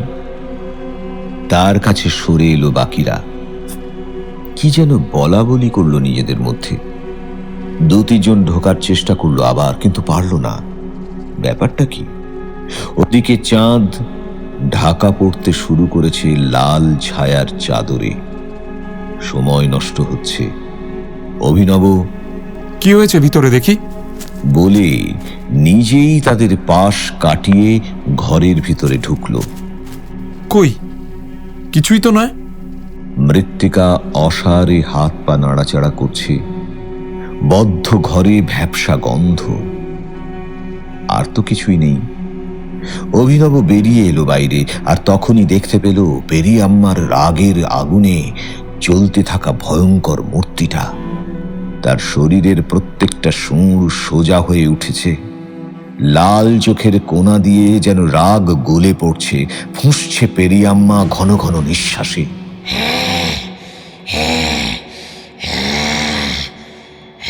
ভয় পেল অভিনব। কাঁপা কাঁপা গলায় বলল, কি হয়েছে আম্মা? তুমি তুমি এত রেগে আছো কেন? কি হয়েছে তুই জানিস না? সময় চলে যাচ্ছে, কিন্তু ওরা কাজ করতেই পারছে না। ওরা তো ঢুকতেই পারছে না ঘরে। এই তিথিটা একবার চলে গেলে আবার অপেক্ষা করতে হবে আমাদের। আয়ু বেড়ে যাবে তোদের পৃথিবীর। আর সহ্য করতে পারছি না। কিন্তু কেন দেরি হচ্ছে? ওরা কেন কাজ করছে না আম্মা? ঘরের ভিতর কি বাধা আছে? কিছুই তো নেই। আছে। এই পৃথিবীর সব থেকে বড় শক্তির উৎস রং রাখা আছে এই ঘরের মধ্যে। আমরা ঢুকতে পারবো না ওখানে। তুই যা, তুই গিয়ে সরিয়ে ফেল ওই সব। অভিনব আবার ঘরে ঢুকলো, কিন্তু কিছুই তো নেই। সাধারণ আসবাব, জানালা, দরজার পর্দা এইসবই তো আছে।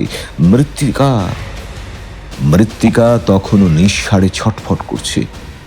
বেরিয়ে এলো অভিনব বাইরে, বলল, আম্মা ঘরে এমন কিছুই নেই যার কথা তুমি বলছো। তুই অন্ধ? তুই দেখতে পাসনি? কিসের কথা বলছো আম্মা? নামটা বলো। নাম বলতে পারবো না। সেই নাম আমাদের জিভে উচ্চারণ হয় না। তুই যা, তুই গিয়ে আমাদের জিনিসটা বাইরে নিয়ে আয়। আমরা বাইরেই যা করার করব। জিনিসটার মানে অভিনব ভালোই জানে। মুহূর্তে ঘরে ঢুকে চটপট খুলে ফেলল 4টে লোহার চেন, যা পাকিয়ে বাঁধা ছিল মৃত্তিকার 2টো হাতে আর পায়ে। মৃত্তিকা যেন একটু চেতনা পেল, দুলে উঠল তার সারাটা শরীর। পাত্তা দিল না অভিনব। তাকে কোলে তুলে নিয়ে 4 সেকেন্ডের মধ্যে বাইরে বেরিয়ে এলো আবার। কিন্তু এ কি? আম্মা আম্মা তুমি সরে যাচ্ছ কেন? কোথায় কোথায় যাচ্ছ? পেরিয়াম্মা দাঁড়াতে পারছে না, আরো রেগে যাচ্ছে সে। ওদিকে চাঁদ ততক্ষণে প্রায় পুরোটাই ঢাকা পড়ে গেছে। মৃত্তিকাও যেন একটু একটু করে স্বাভাবিক সার ফিরে পাচ্ছে। বোকার মতো অভিনব জানতে চাইছে এসবের কারণ কি। আম্মা আম্মা তুমি তো এর কথাই বললে। আমি তো একে বাইরে নিয়ে এলাম। তাহলে? পেরিয়াম্মা সরে যাচ্ছে ক্রমশই। তার অনেক পিছনে তার দলবল। সংখ্যায় অবশ্য অনেক কমে গেছে ওরা, কারণ অনেকেই এরই মধ্যে পৃথিবীতে মিশে গেছে মানুষের চেহারায়। অভিনব মৃত্তিকাকে নিয়ে উপরে উঠল, তারপর বাংলোর দরজা দিয়ে বাইরে বেরিয়ে এলো গভীর জঙ্গলে। তখন মাঝরাত, চারিদিক শান্ত। বাংলোর বাউন্ডারির বাইরে বেরিয়ে জঙ্গলে পা রাখলো এইবার। মৃত্তিকা এইবার একটা কথা বলল, কে কে আমাকে ধরে আছো? ছাড়ো, আমার কষ্ট হচ্ছে, ছেড়ে দাও।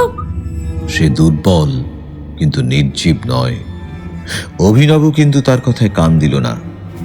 আরো চেপে ধরে তাকে নিয়ে চলল পেরিয়াম্মার দিকে। কিন্তু পেরিয়াম্মা তো শুধুই সরে যাচ্ছে।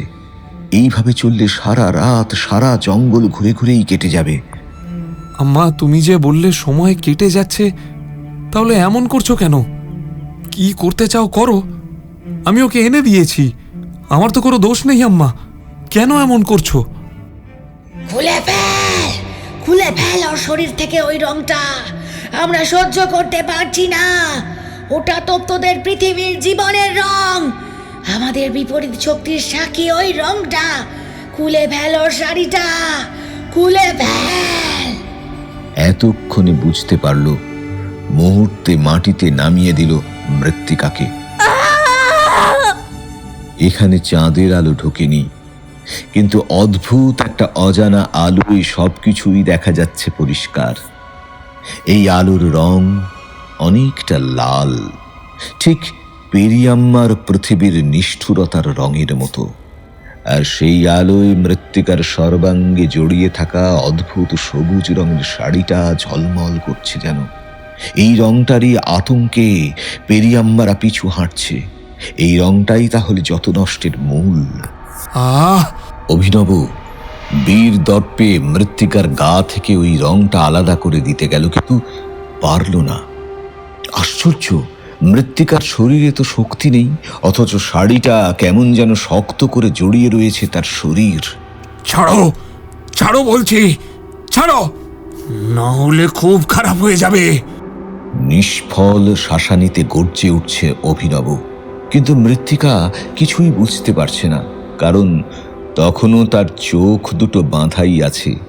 তার হাত পা ছেড়ে দিয়েছে সে। তাহলে তাহলে কেন হচ্ছে না? অভিনব জানে না, সে পারবে না যা করতে চাইছে, কারণ মোনালিসা আর মন্দিরা আর কিছু না পারুক, এই শেষ বেলায় তারাও কিছু করতে পারছে। দুদিক থেকে দুটো ছায়া হয়ে তারা মৃত্তিকার সঙ্গে সবুজ রঙের শাড়িটা শক্ত করে ধরে রেখেছে। বুঝতে পেরেছে এই রংটাই এখন একমাত্র অস্ত্র এই পৃথিবী বহির্ভূত পশুগুলোর থেকে বাঁচবার। ওরা পৃথিবীর শত্রু, এই রংটা পৃথিবীর জীবনের রং, তাই ওরা ভয় পাচ্ছে। মোনালিসা যেমন ভয় পেয়েছিল, মন্দিরা যেমন কষ্ট পেয়েছিল, ঠিক তেমনই কষ্ট পাচ্ছে ওরা। কিছুতেই হচ্ছে না, কিছুতেই না। আম্মা, আম্মা, আমি পারছি না, আমি কিছুতেই পারছি না। ইচ্ছে করছে একে তুলে আছাড় মেরে দিই, কিন্তু কিন্তু সেটা আমি পারবো না, পারবো না।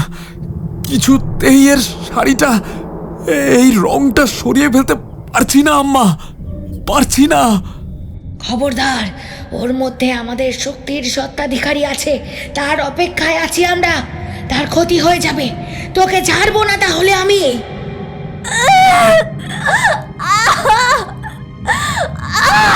এই সময় মৃত্তিকা দারুণ আর্তনাদ করে উঠল, কুঁকিয়ে উঠল সে প্রসব যন্ত্রণায়। এবার এবার কি হবে, কি হবে এবার জানি না, তবে তবে কিছু একটা নিশ্চয়ই হবে। পেরিয়াম্মা আর তার দলবল অনেকটা দূরে দাঁড়িয়ে থাকতে বাধ্য হলো। সরে যেতেও পারল না তারা। তাদের শক্তির জন্ম হচ্ছে। মাথার ওপর কেতুর ছায়া পড়েছে চাঁদের গায়ে। রক্তচন্দ্র মহাতিথি জেগে আছে এই মুহূর্তে, যদিও চারপাশে সবুজের সমাহার। এখানে থাকতে ভীষণ কষ্ট হচ্ছে পেরিয়াম্মাদের। তবুও দাঁতে দাঁত চেপে তারা নতুন দূত আসার অপেক্ষা করছে। অভিনব বোকার মতো দাঁড়িয়ে আছে। সময় কেটে যাচ্ছে। হঠাৎই বিনা বাধায়, কারোর সহায়তা ছাড়াই একটা অদ্ভুত ঘটনা ঘটতে শুরু করলো। কারোর সহায়তা ছাড়াই মৃত্তিকার মধ্যে থাকা বহির্জাগতিক প্রাণটা শরীর নিয়ে তাকে ছেড়ে বাইরে বেরিয়ে আসতে আরম্ভ করল। বর্ণনা করা যায় না এমন ভাবে চিৎকার করছে মৃত্তিকা। কিছুক্ষণ পর শান্ত হলো সে, কারণ ততক্ষণে তার দেহের প্রাণের স্পন্দন থেমে গেছে, আর মায়ের শরীরের নির্যাস শুষে নিয়ে তার মৃত্যুর কারণ হয়ে জন্ম নিয়েছে বাচ্চাটা। কিন্তু কি আশ্চর্য, কান্না নেই, কষ্ট নেই। জন্মানো মাত্রই সে নিজেই নিজের পায়ে দাঁড়িয়ে উঠল। চেহারাটা মানুষের মতো হয়েছে, কিন্তু মুখটা হয়েছে একটা বেজির মতো। তার দুহাতেও দুটো ফলা আছে, আর মাথার ঠিক মাঝখানে আছে একটা সূচালু শিং। সে লাল লাল চোখ দুটো দিয়ে চারপাশটা একবার দেখল। তারপর কেউ কখনো আগে শোনেনি এমন গলায় একটা হাসি হাসল।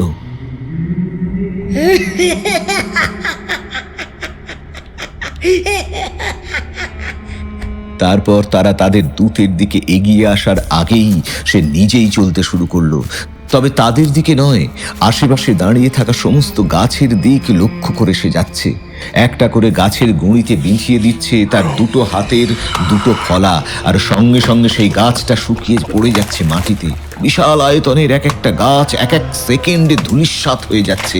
কেঁপে উঠছে জঙ্গল, মাটিটাও কাঁপছে, হেসে উঠছে পেরিয়াম্মারা। অভিনব নির্বাক হয়ে পড়েছে। মৃত্তিকার মৃতদেহ আড়াল করে দাঁড়িয়ে আছে মোনালিসা আর মন্দিরা। কি হবে? এসব কি হচ্ছে? সমাপ্তিটা কি এদের না পৃথিবীর হবে?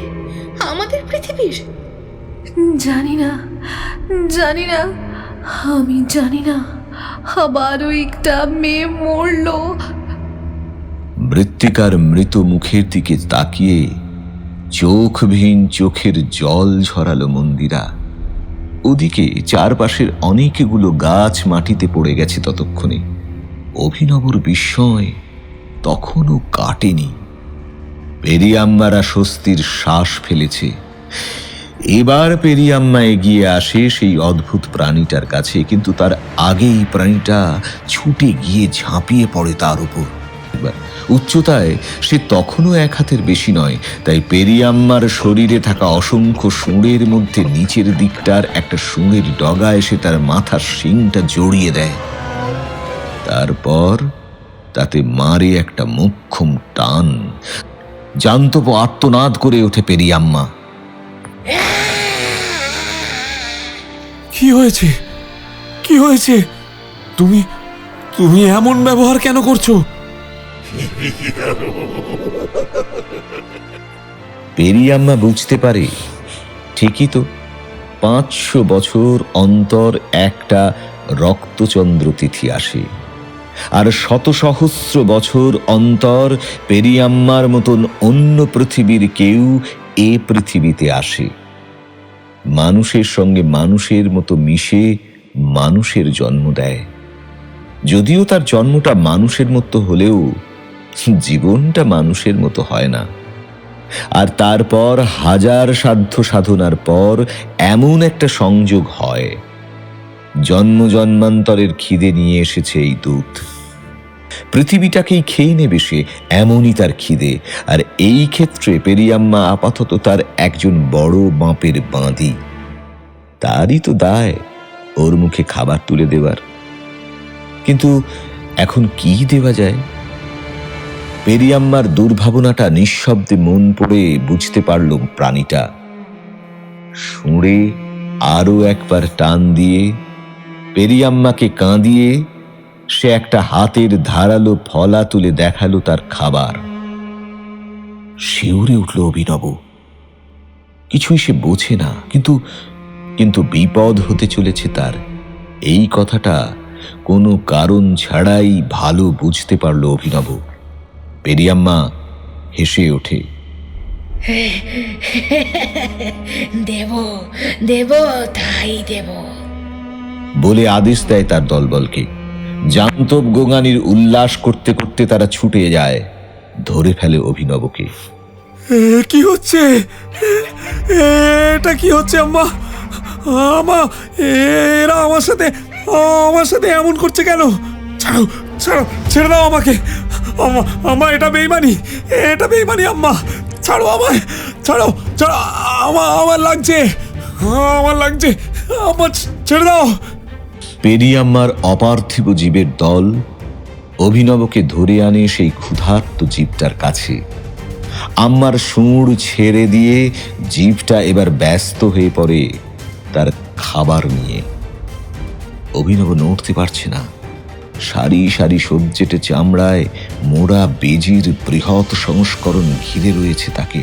তাদের গায়ের গন্ধে অভিনবর পর্যন্ত নিঃশ্বাস বন্ধ হয়ে আসছে, কিন্তু তারা কেউ আঘাত করছে না ওকে, কারোর দরকারও নেই। কিছুক্ষণ আগেই মৃত্তিকার গর্ভে থেকে জন্ম নেওয়া আগ্রাসী জীবটাই যথেষ্ট একটা অভিনবর জন্য। সে দু হাতে ছুরির শত শত আঁচড় দিয়ে ছিঁড়ে ফেলছে অভিনবর শরীরটা। খুব তাড়াতাড়ি হাত চলে তার, সঙ্গে মুখটাও। এতদিন মন্দিরা আর মোনালিসাকে যেমন যন্ত্রণায় কাতরাতে দেখেছে, এই সময় ঠিক তেমনই ছটফট করছে অভিনব।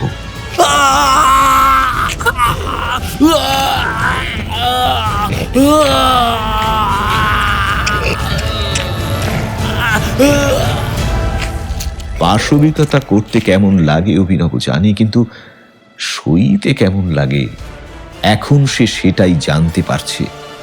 মৃত্তিকার দেহ ঘিরে থাকা মন্দিরা আর মোনালিসা এই অবস্থাতেও আনন্দে মেতে ওঠে।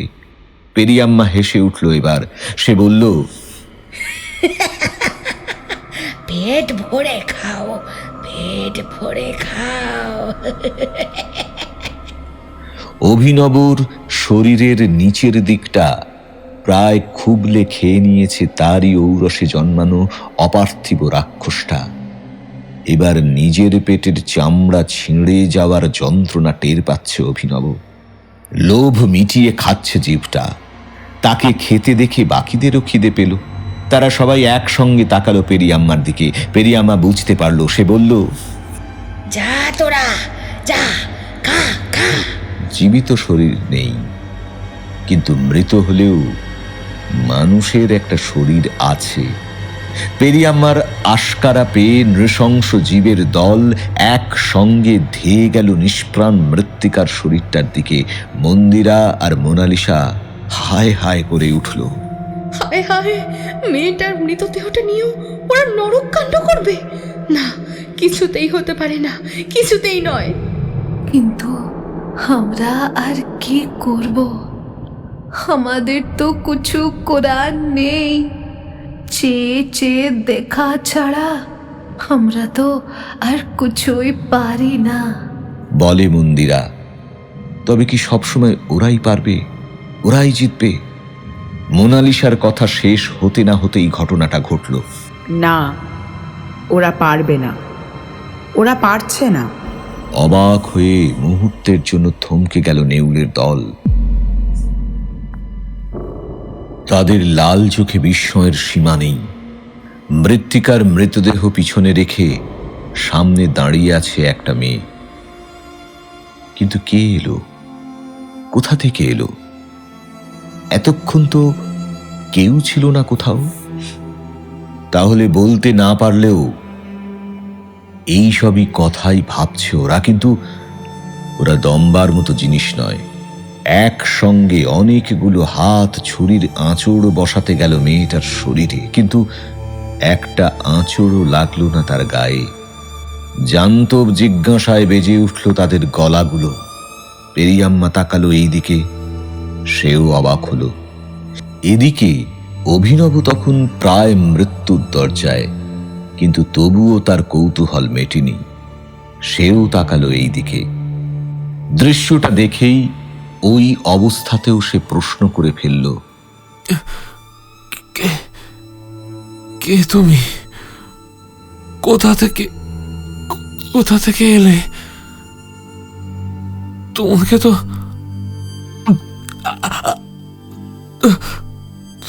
তো আমি তাড়িয়ে দিয়েছিলাম। এখন তুমি কোথা থেকে এলে? কেমন করে এলে? উত্তর দিল মেয়েটা, কিন্তু মনে হলো যেন গোটা জঙ্গল একসঙ্গে বলে উঠল কথাটা। অগুন্তি গলায় ধ্বনিত হলো, আমি বসুন্ধরা। আমি এই পৃথিবীর সকল জীবের জীবন ধারণকারিণী শক্তি। আমি শ্রী, আমি ভূমি, আমি বসুন্ধরা। মেয়েটি সেই অদ্ভুত শাড়ি গায়ে জড়িয়ে রয়েছে। শেষবারের মতো হলেও রক্তমাখা চোখে অভিনব ঠিক দেখতে পেল সেটা। তবে তার শাড়ির আঁচলটা মাটিতে লুটিয়ে নেই, এক হাতে ধরে রেখেছে সে। কিন্তু কেন? নিজের দলের প্রাণীরা খেতে পারছে না দেখে দয়া বশে এগিয়ে আসে পেরিয়াম্মা। মেয়েটির কাছে আসতেই হাতে ধরে থাকা আঁচল ছেড়ে দেয় সে। সেটা মাটিতে ছোঁয়া মাত্র একটা অবিশ্বাস্য ঘটনা ঘটে যায়। সেখানে থাকা সবাই, এমনকি প্রায় নিজেরই সন্তানের খাবার হয়ে শেষ হতে বসা অভিনব দেখতে পায় যেখানে মেয়েটা দাঁড়িয়েছিল সেখানেই মুহূর্তে মাটিতে অসংখ্য শেকড় ছড়িয়ে দাঁড়িয়ে উঠেছে একটা বিশাল বড় গাছ।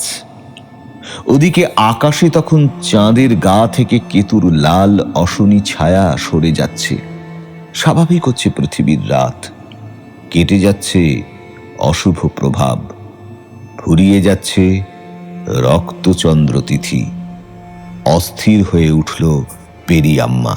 আমি দেখছি, তোরা সর এখান থেকে বলে নিজের দলবলকে সরিয়ে সে এসে ঝাঁপিয়ে পড়ে গাছটার উপর। আর ঠিক তখনই মর্মান্তিক আর্তনাদ করে ওঠে সে।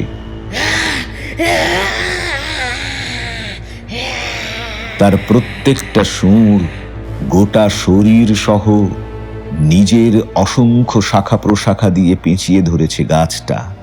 শুষে নিচ্ছে সে পেরিয়াম্মার সত্তা।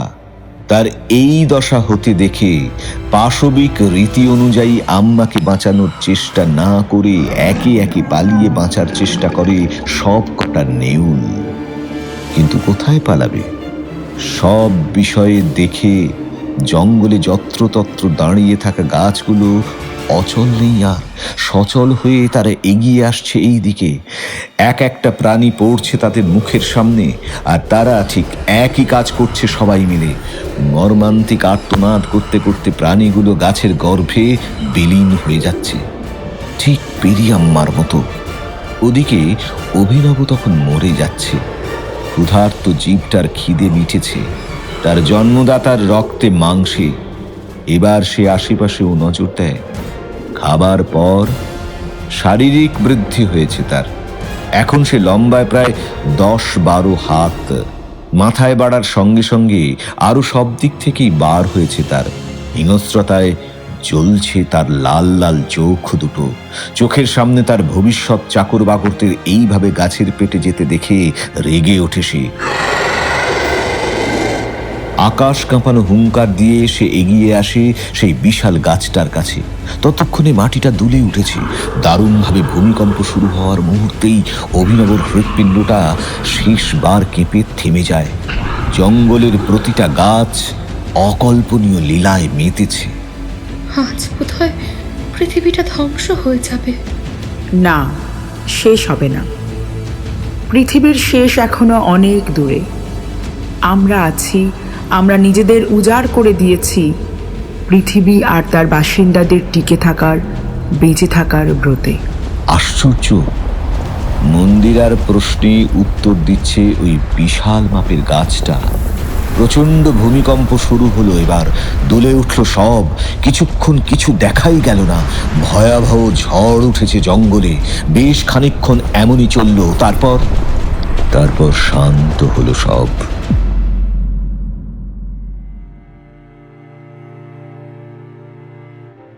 এক সময় মন্দিরা আর মোনালিসা। কই দেখা যাচ্ছে না তো কিছু আর। অভিনবর রক্তাক্ত অবশিষ্ট মৃতদেহ, মৃত্তিকার নিষ্প্রাণ শরীরটা, আর বড় গাছটার দিকে ছুটে আসা যে ভয়ঙ্কর অপার্থিব জীব, কেউ তো কোথাও নেই। চারিদিকে কেবল স্থির হয়ে দাঁড়িয়ে আছে এক একটা হৃষ্টপুষ্ট গাছ। রাত ফুরিয়ে এলো, ভোর হচ্ছে। পৃথিবীর বাতাসে যেন কেমন স্বপ্নাব গন্ধের ঘোর ঘোর। চাঁদ ডুবে গিয়ে আকাশের কোলে কি ফুটে উঠছে নতুন সূর্যের, নতুন জীবনের শুভ স্বর্ণাভরেখা। চারিদিকে এমন শান্তি কেমন করে এলো? সেই বিভীষিকার কোনো চিহ্ন আর নেই। কি করে সম্ভব? কি করে সম্ভব? এই কি আমাদের পৃথিবী? আমাদের পৃথিবী কি এখনো অক্ষত আছে? হ্যাঁ আছে, এই তো আমাদের পৃথিবী, যেখানে আমরা একদিন ছিলাম, এখনো আছি, হয়তোবা পরেও থাকবো। কিন্তু সেই মেয়েটা কে ছিল? সে তো তার নাম বলেই গেছে, সে বসুন্ধরা। বুঝতে পারোনি? সে বলেছে এই পৃথিবী আর তার বাসিন্দাদের জীবন ধারণ করে আছে সে বা তারা। মৃত্তিকার কি হলো? চলো দেখি কি হয়েছে। ছায়া শরীরে ওরা দুজন এসে দাঁড়ায় সেই বিশাল গাছটার কাছে।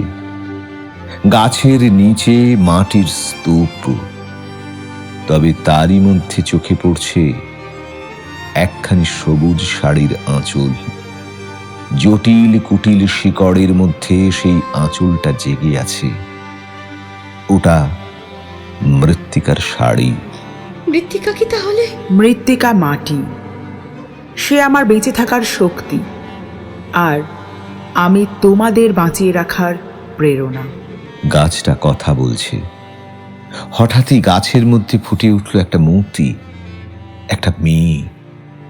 তার গায়ে রাশি রাশি পাতা দিয়ে গাঁথা একটা সবুজ শাড়ি, আর তার চোখে প্রশান্তিতে ঝলমল করছে দুটো সবুজ রঙের মণি। সে এক হাতে ধরে আছে গাছটার একটা শাখা, আর একটা হাতে ছায়া শরীরে মন্দিরাদের দিকে একটা হাত দেখিয়ে গম্ভীর গলায় বলছে, আর ভয় নেই তোমাদের। ওরা শাস্তি পেয়েছে। পৃথিবীর শুদ্ধতায় ওরা পাশবিক সত্তা মিশিয়ে দিয়েছিল, হিংস্রতা মিশিয়ে দিয়েছিল, অন্যায় করেছিল, শাস্তি পেয়েছে। কিন্তু তবুও পৃথিবী সম্পূর্ণ পরিত্রাণ পায়নি। পেরিয়াম্মা আর তার দল আর তাদের দূত তলিয়ে গেছে আমারই গর্ভের ভূতলে, কিন্তু তাদের ইচ্ছে তারা ছড়িয়ে দিয়ে গেছে এই পৃথিবীর বাতাসে। আমার কোলে বসে আমার সন্তানেরা নির্মম খেলায় মাতে। তারা নিজেদের আধিপত্য বিস্তার করার জন্য আমাকেই বিপন্ন করে, নির্বিচারে সবুজ ধ্বংস করে। মায়ের প্রতি সামান্য মমতা তাদের মধ্যে নেই। সবুজ চোখের কোণে জল, অব্যক্ত ব্যথায় বসুন্ধরার কণ্ঠ ভারী হয়ে আসছে।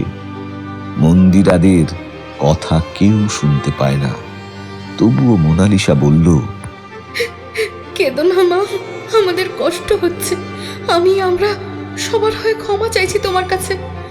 আর শুনছো, তোমাদের বলছি, তোমরা যারা এখনো পৃথিবীতে আছো, পৃথিবীর হাওয়ায় নিঃশ্বাস নাও, পৃথিবীর মাটিতে পা রেখে চলো। তোমরা, আমাদের আর ক্ষমতা নেই, কিন্তু তোমরা তো পারো। গাছ কাটা বন্ধ করো, অনেক অনেক গাছ লাগাও, সবুজে ভরে তোলো পৃথিবীর প্রতিটা কোণ। যতদিন গাছ আছে ততদিন পৃথিবীটা বাঁচবে। সব রকম বিপর্যয় কেটে যাবে সবুজ অস্ত্রের আঘাতে। তোমরা একটু ভবিষ্যতের কথা ভাবো। সবুজহীন পৃথিবীর কোনো অস্তিত্ব নেই। যতক্ষণ সবুজ আছে ততক্ষণই তোমরাও থাকবে। মোনালিসা আর মন্দিরা আমাদের সাবধান করে দিয়ে গেল, বলে গেল আমাদের বেঁচে থাকবার গুরুত্বপূর্ণ উপায়টা। বসুন্ধরা স্বয়ং এসে বাঁচালেন আমাদের। এই পৃথিবীটাকে অন্য পৃথিবী হয়ে যেতে দিলেন না তিনি। মৃত্তিকা নিজের জীবন দিয়ে পায়ের নিচে মাটি হয়ে সার হয়ে পড়ে আছে ওই বিশাল মাপের গাছটার তলায়। অভাবনীয় পদ্ধতিতে সবার থেকে আগে এগিয়ে যাওয়া শিকদার গ্রুপ অফ কোম্পানির পোস্ট ডাকসাইটে প্রমোটার অভিনব শিকদার তার সমস্ত রকম উচ্চাকাঙ্ক্ষা নিয়ে তলিয়ে গেছে মাটির নিচে। বহির্জাগতিক পিপাসা নিয়ে আমাদের পৃথিবীর সর্বনাশ করতে আসা পেরিয়াম্মা আর তার দলবল সবুজের গর্ভে গ্রাস হয়ে গেছে।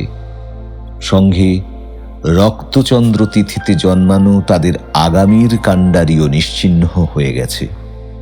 মন্দিরা, মোনালিসা আর মৃত্তিকার জীবনের মূল্যে পাশবিক অভিসন্ধি নিয়ে জন্মানো অপার্থিব সত্তাটাও রেহাই পায়নি। তাদের হিংস্রতা নিজের মধ্যে গ্রহণ করে নিয়েছেন স্বয়ং ভূমি।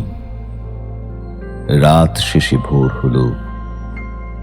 সকালে নিশ্চয়ই শহর থেকে শহরে ছড়িয়ে পড়বে অভিনব শিকদারের নিরুদ্দেশ হওয়ার খবরটা। কিন্তু ডুয়ার্সের জঙ্গলে গত রাতে রক্তচন্দ্র তিথিতে চাঁদ যখন কেতুর ছায়ায় ঢাকা পড়েছে, তখন এই জঙ্গলের এক অংশে গড়ে ওঠা বাংলো বাড়িটার নিচে উপরে আর তার বাইরের জমিতে কি হয়ে গেছে এই কথা কি কেউ কখনো জানতে পারবে না? তা না পারুক, তাতে কোনো ক্ষতি নেই। সব ঘটনা সবার জানার ক্ষমতা থাকে না, প্রয়োজনও নয়।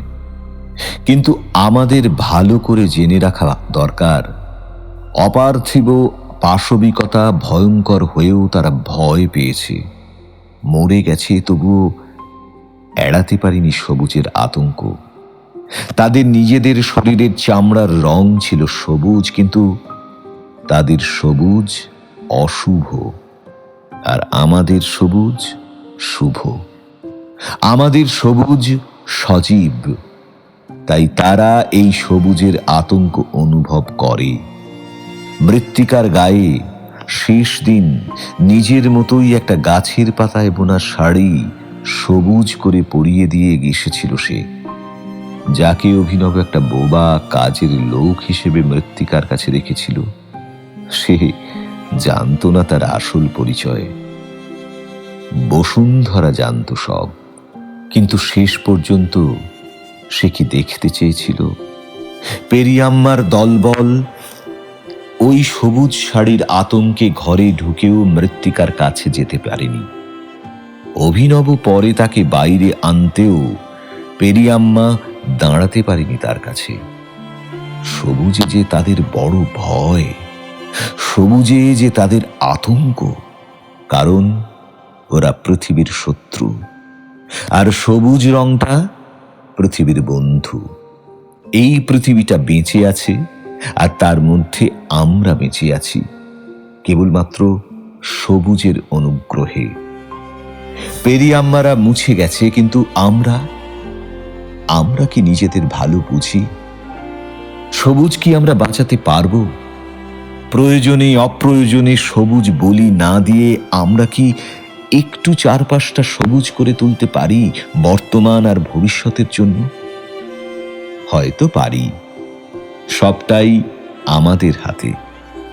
মন্দিরা আর মোনালিসার কথা মতো আমরা যদি নিজেদের ভালো চাই, তাহলে সবুজ বাঁচাতে হবে, আরো আরো জন্ম দিতে হবে সবুজ, নয়তো আমরাই হারিয়ে ফেলবো সব। তাই সবুজকে ভালোবাসো, সঙ্গে একটু ভয়ও পাও। মনে রেখো, আমাদের জীবন দাঁড়িয়ে আছে যে শক্তির উৎসে, সেই শক্তির নাম গাছ। সবুজ, এই সবুজটা আমাদের বেঁচে থাকার আশ্রয়, আর এই সবুজটাই আমাদের মরে যাওয়ার আতঙ্ক। সবুজ আতঙ্ক।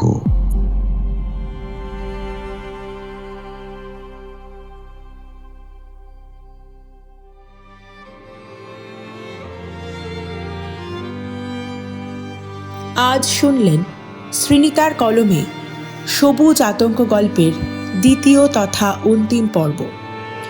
গল্পের বিভিন্ন চরিত্রে সৌরভ, পিয়ালি, স্বাতী, পম্পা, স্বাগতা, আবির, অতনু, শিব, প্রদীপ, উপমা এবং গল্পের কথকের ভূমিকায় মৃন্ময় আর সূত্রধর আমি, স্বাগতা। আবহ সৃষ্টি টিম অ্যানোনিমাস এবং পোস্টার পিয়ালি। যদি গল্পটি ভালো লেগে থাকে, লাইক, শেয়ার ও সাবস্ক্রাইবের সাথে মেসেজের পাশে থাকা হাইপ অপশনটিও ক্লিক করতে ভুলবেন না যেন। ও হ্যাঁ, আরও একটি কথা, এককালীন বা মাসে মাসে কিছু অর্থ সাহায্য করে গপ্পযুজুর সাথে জুড়ে থাকতে পারেন। আমরা নিয়ে আসি নতুন নতুন গল্প প্রতি শুক্রবার ঠিক রাত 10টায়। শুভরাত্রি। ভালো থাকবেন, ভালো রাখবেন।